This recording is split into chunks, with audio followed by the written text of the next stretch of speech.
번째 교수를 갈래 2-4 네. 2-4의 제목이 죽은 자를 위해.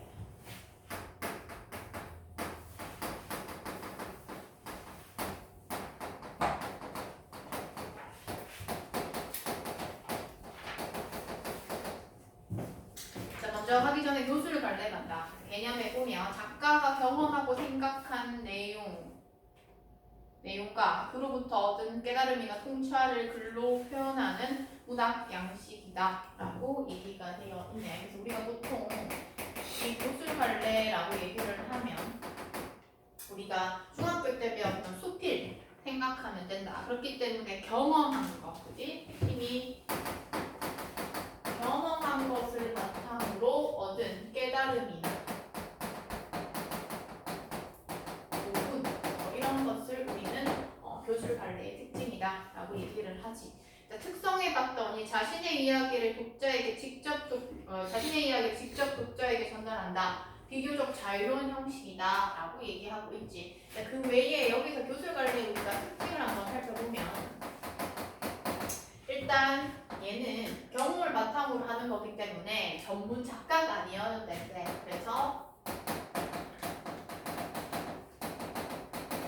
비전문적인 글이야. 그래서 초등학생도 쓸 수 있고 유치원생도 쓸 수 있고 30대, 60대도 쓸 수가 있다라고 하는 게 특징이고 그 다음에 내 같은 경우에는 거기에 보면 자신의 이야기 직접 전달한다라고 되어 있지. 그렇다면 우리가 예를 들어서 뭐 여름방학에 대해서 쓴다라고 하면 각자가 겪은 경험이 다를 거고 거기에서 느끼는 교훈이라든지 깨달음도 다를 거야. 그렇기 때문에 얘 같은 경우에는 그 글에 있어서 같은 소재나 주제라 하더라도 작가의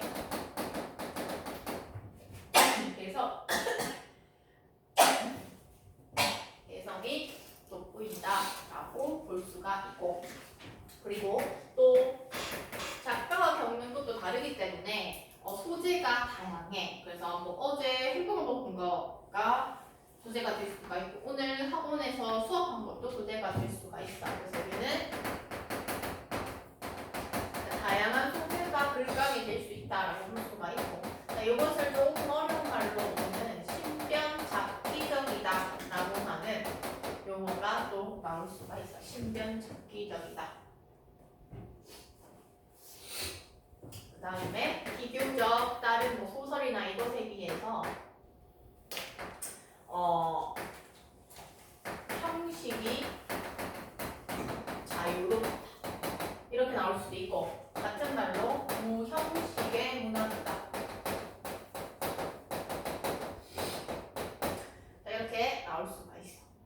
그래서 그러한 특징 참고해서 보고 그래서 보면 주제 개인적인 경험부터 얻은 깨달음을 드러내므로 주제를 구체화해서 독자의 공감을 얻는 것이 중요하고 그리고 제재, 구성, 문체 이것도 다양한 비유나 일화나 소개해서 거기에서 얻은 깨달음을 이끌어내겠지. 그래서 작가의 개성이 드러난다. 언어 공동체의 특성을 고려해서 개성 있는 글쓰기, 경험과 성찰을 담은 글쓰기의 효과, 자아 성장과 언어 공동체의 발전에 기여하고 자신의 일상적인 삶을 새롭게 조명하고 스스로 이해하고 개성을 표출한대. 그래서 언어 공동체와 글쓰기, 언어 공동체는 언어 사용을 통해 삶을 공유. 그래서 언어 공동체 확장과 발전에 기여하고 바람직한 언어 문화를 가꾸어 나갈 수 있도록 책임감 있는 태도를 그리스어야 한다. 이렇게 돼 있어. 그래서 다반서의 죽은 새를 위하여라고 하는 작품이고 갈래는 수필이야. 성격, 사색적, 체험적, 성찰적 경험을 통해서 얘가 반성하는 게 나오는 거구나. 생태적, 제재, 새와 반려견의 죽음. 요즘 반려견, 반려묘 이런 이제 애완동물 많이 기르는데 우리가 흔히 일상생활에서 이런 경험을 많이 할 수 있는 요소이기 때문에 독자에게 공감을 많이 얻을 수 있는 소재야. 그래서 주제는 보면 자연과 소통하지 못하는 인간에 대한 성찰과 비판. 자신의 경험을 통해 얻은 성찰과 깨달음을 드러내고 인간 중심적 사고를 비판하고 운명 비판적 시각을 드러낸다. 그러니까 냉소적 표현과 비꼬는 말투를 통해서 또 비판적 시각을 드러낸다라고 얘기하고 있어. 그래서 83페이지에 보면 자, 글쓰는 경험과 깨달음, 개성적인 표현과 효과, 그리고 통유리창의 기능 이런 것들이 있는데 요거는 쌤이랑 본문하면서 볼 거야. 이렇게 정리되어 있는 부분은 너희가 복습할 때 정리하면서 복습하면서 이런 게 있구나 딱 정리할 때 보면 되는 부분이고 자 4번 개성 있는 글쓰기의 과정이라고 돼 있어. 의미 있는 경험 떠올리기. 그럼 내가 수필을 하나 쓴다라고 했을 때 나에게 뭔가 교훈이 있고 뭔가 마음을 움직였던 경험이 무엇일까를 떠올리고 경험과 관련된 질문을 만든대. 깨달음이나 성찰했던 점, 또 자신의 생각이 달라진 점 등을 묻는 질문. 또 글로 쓸 만한 내용 마련하고 경험과 성찰을 담은 글쓰기. 그래서 자신의 개성이 잘 드러나게 글을 쓰고 마지막에 서로의 글을 평가하기. 친구들과 바꿔 읽으면서 서로의 글을 평가해본다. 이렇게 되어 있어. 핵심 강의에 있는 1, 2, 3번을 중심으로 그리고 전체적인 내용을 중심으로 우리는 본문 살펴볼 건데 84페이지 봅시다. 자, 밖을 내다보기 위해 혹은 빛을 끌어들이기 위해 인간들은 집에 창을 낸다. 자, 나도 자, 글쓴이가 그지 박완서지 나이기 때문에 글쓴이가 바로 드러나고 집 앞 개울 건너 밤나무 숲을 바라보기 위해 큰 창을 냈다. 창살도 없는 통유리창 때문에 저만치 있는 밤나무 숲이 마치 우리 집 마당처럼 쥐규법이네 보인다. 통유리창이기 때문에 다 비치는 부분이야. 그치? 자, 그러면 요 통유리창. 우리가 일반적으로 통유리창 하면 보통은 다 비치기 때문에 좋은 풍경이라든지 뭐 그런 거 있을 때 다 긍정적으로 이제 바라보고서 통유리창을 제시하고 있는데 자, 여기서 이 통유리창은 이 글쓴이가 이 통유리창을 통해서 인간 중심적 사고를 깨닫게 되는 계기를 마련해주는 소재라고 볼 수가 있어.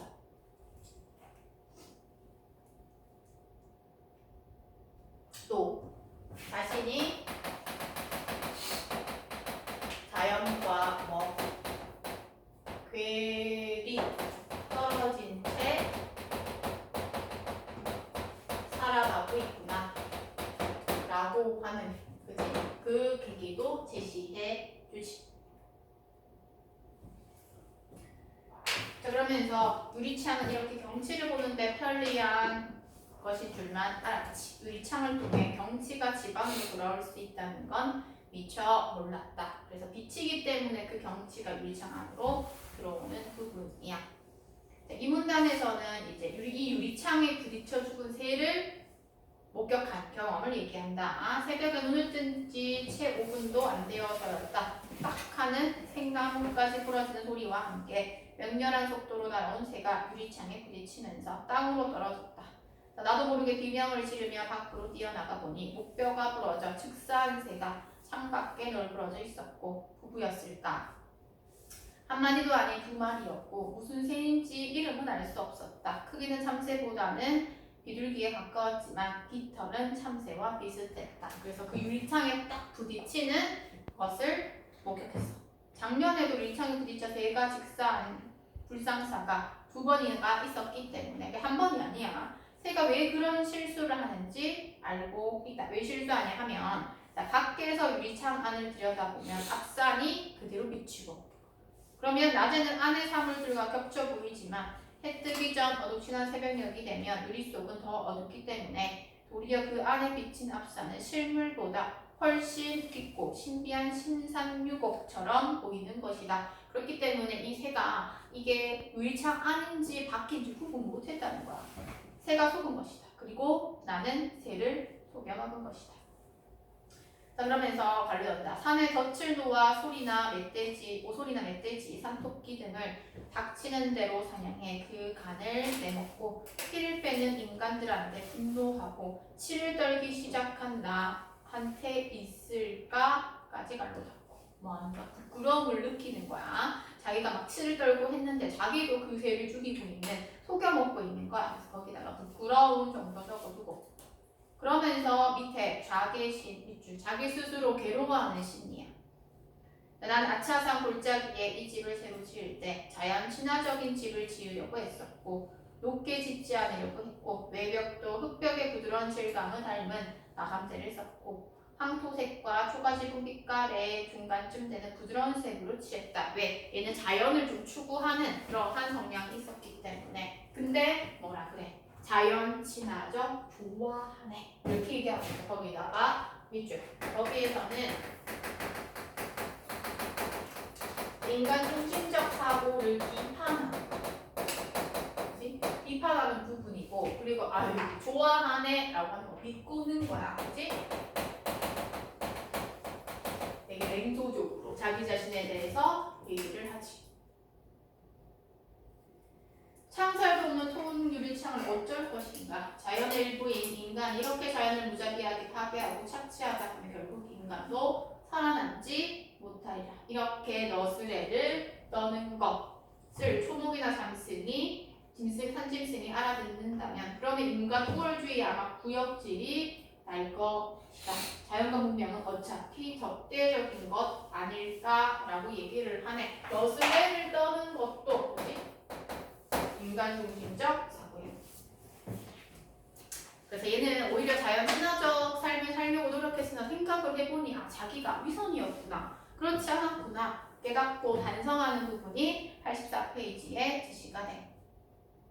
85페이지 간다. 총구석에서 태어난 내가 처음으로 문명과 충돌한 것도 유리창을 통해서였다. 자신이 겪은 경험이야. 붓을 갈리기 때문에 어머니에 의해서 홀로 걸려오다시피 하다가 경유한 소도시 개성에서 나는 처음으로 유리창이라는 걸 보았고 석양을 반사한 유리창은 화염을 내뿜는 것 같았다라고 얘기를 하고 있네. 그러면 여기에서는 글쓴이의 경험을 제시하고 있는데 이 경험에서 봤을 때 유리창과 관련해서 자기가 얘기를 해. 근데 그것이 화염을 내뿜는 것과 같았다라고 하는 것을 봤을 때 이 글쓴이는 어렸을 때도 그 유리창에 대해서 긍정적이진 않았어.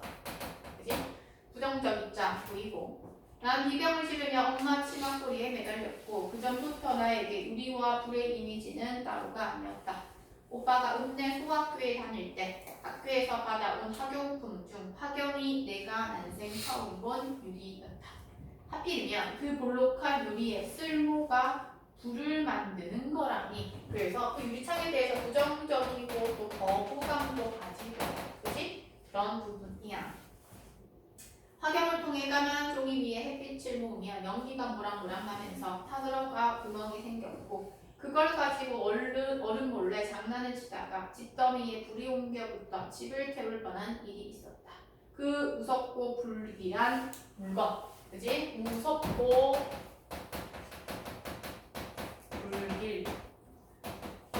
불길하대. 온통 창을 쌓아가는 기차를 타고 도시로 온 게 자연과 조화로운 삶과 영이별하는 것이었다라고 얘기를 하네. 그럼 여기서의 글쓴이는 자연과 조화로 글쓴이가 추구하는 바는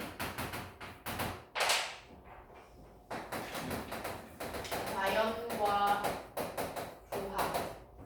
조화로운 삶을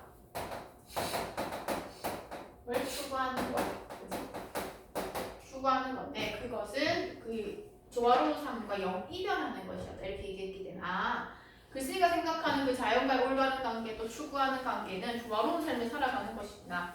아차산에는 온갖 새들이 산들이 산다. 그러나 생긴 걸 보고 이름을 알 수 있는 새는 까치, 삼새, 굴뚝새 등 동네로 자주 내려오는 새들이고 소리로 무슨 새인지 알 수 있는 것은 수쩍새와 뻑뻑새가 고작이다. 봄부터 지금까지 산에 온갖 잡새들이 별의별 소리로 지저귀지만 어떻게 생긴 새인지 그 모습을 본 적은 없다.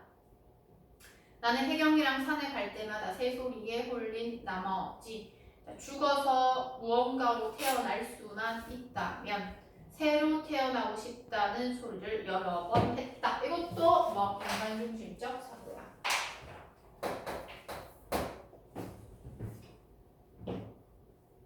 왜? 앞에서 보면 새소리에 홀린 나머지 새로 태어날 수 있고 또 날 수만 있다면 태어날 수만 있다면 새로 태어나고 싶다. 우리 집 유리창에 부딪혀 죽은 새는 한 쌍이었으니 필시 엄마 아빠였을 것이다. 둥지에서 먹이를 찾으러 나간 엄마 아빠를 기다리다 지친 새끼들이 피나게 울고 있을지도 모른다. 내가 듣고 즐거워한 것은 온갖 새소리 중에 뭔데? 자, 갈로 연다. 그 어린 새끼들의 슬픈 원성도 들어 있었을 것이다 라고 얘기를 하고 있네. 그래서 이 부분에 있어서는 얘가 어쨌든 자기가 꽁유리창 설치했잖아. 그래서 죽은 새에 대한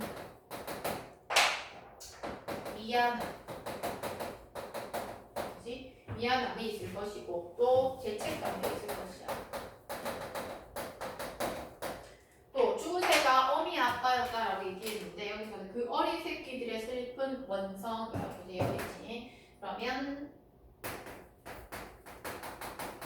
어린 새끼들에 대한 또 미안함도 있을 거지. 나 그렇게 해서 원성, 슬픈 원성이라고 얘기를 하는 거야. 인간과 자연을 갈라놓는 건 이런 극복할 수 없는 착각이 아닐까. 내가 우리 집에서 죽인 건 새뿐이 아니라 작년에는 개도 한 마리 죽음에 이르게 했다라고 돼 있지. 자, 두 번째 경험이야. 앞에서 새와 관련해가지고 글쓴이가 제시했고 경험 수필이기 때문에 새의 죽음과 두 번째 죽음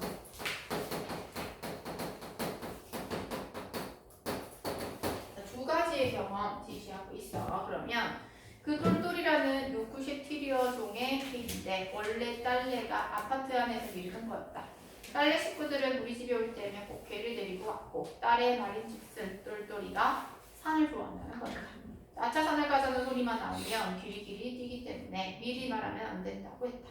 우리 집 마당도 좋아했지만 산에 데리고 갈 때마다 앞서면서 좋아라 어쩔 줄 모르는 게 불만했대.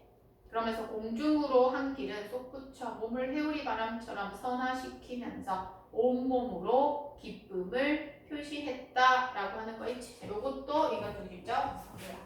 실제로 걔가 그렇게 기쁨을 표현했는지는 알 수는 없어. 근데 인간의 입장에서 그 강아지를 봤을 때 그러하다는 거고 딸은 그런 개를 집안에 가두어 기르기가 안 됐으니 여름 동안만 엄마가 맡아달라고 했다. 집안에서 기르던 개를 밖에서 불러도 괜찮을지 걱정하면서도 시험삼아 길러보기로 했고 마당에 개집을 놓고 개가 가장 좋아하던 손자에 옷을 깔아주었고 똘똘이는 첫날부터 적응을 정해 낄소리 없이 제 집에서 자고 낮에는 바깥 세상을 즐겼다. 때로는 주인 없는 동네 고양이가 우리 집에 얼씬거려 치면 으르렁거리며 싸움을 걸어 피투성이가 될 때까지 싸워 이겨 자신의 영역을 확보했다. 그러나 낮에 바깥마루에 앉아 우두커니 앞산을 바라보고 있을 때면 그 꼴이 너무도 작고 고적해 보여 외롭고 쓸쓸하대. 가슴이 뭉클해지곤 했다. 그 표정은 날로 심오하고 착잡해져 마치 철학을 하고 있는 것 같았다. 이렇게 얘기를 해. 사실은 이게 외로워 보였다라고 하는 것도 또 철학을 하고 있는 것 같다라고 얘기를 하는 것도 인간이 생각하는 부분이야. 철학자를 닮아가는 똘똘이가 어느 날 아침 싸늘한 시체가 되려 마당에서 발견됐고 외상도 토사물도 고통의 흔적도 없이 자는 듯이 죽어 있었다. 그다음 말로 나는 그 조그만 개를 숲속에다 갖다 묻으며 조금 울었단가. 한 번도 그 개를 사랑하지 않는 데에 대한 이웃침이었다는 그 얼마나 알량하고 위선적인 눈물인가 하지. 그치? 그래서 거기에서는 강아지가 어쨌든 실제로 죽었어. 똘똘이의 죽음에 대한 여기서도 다시 한번 죄책감이 일어난다 라고 볼 수가 있어. 자, 그러면서 다섯 번째 인간 중심적 사고, 똘똘이가 산을 좋아할 거라는 우리의 착각. 이것도 인간 중심적 사고야. 그게 관계를 죽음에 이르게 한 게 아닐까. 딸네 식구들은 다 바쁘다. 아침 일찍 각각 출근하고 등교했다가 저녁 늦게야 들어온다. 운전을 혼자 집을 지키다 일주일에 한 번 일요일이나 주인과 같이 외출할 수 있다면 그 동반이 산이건 바다건 시장통이건 어찌 행복하지 않았으랴. 자, 그러면 여기서 이제 이 산이 좋았다라기보다는 이 똘똘 강아지 입장에서는 주인과 함께하는 그 시간 자체가 좋았다는 거지. 자, 그래서 그토록 미친 듯이 좋아하는 걸 오직 산행만을 즐기는 줄로 알았으니 몇천 년 동안 인간 위주로 길들여 놓고 나서 졸지에 자연으로 돌아가니 얼마나 황당했습니까? 그래서 강아지 같은 경우에는 고양이랑 다르게 하루에 한 번 정도는 산책시켜야 되고 그럴 자신이 없으면 기르지 말라라고 얘기하는 게 이 강아지지, 개지. 그렇기 때문에 이제 주인과 함께 일주일에 한 번밖에 안 했기 때문에 왜냐하면 걔는 인간의 시간보다 7배 빨리 간다라고 얘기하거든. 그럼 일주일이면 거의 얘네는 한 3, 40일 만에 한 번 나가는 거기 때문에 답답했겠지. 자, 그러나 똘똘이가 철학을 한 것만은 틀림없다고 생각한다 라고 되어 있네. 자, 그러면서 사실은 이 똘똘이는 강아지이기 때문에 철학을 했다라고 얘기하는 거에는 의인법이 사용됐다 이렇게도 살펴볼 수가 있어. 그치? 자, 우리가 필기해야 될 것은 자, 나에다가 갈로 열고 닫아놓고 하나 정리한다. 인간 중심적 사고를 하면서도 자연과 소통할 수 있다고 착각하는 인간에 대한 비판적 인식. 비판적 인식.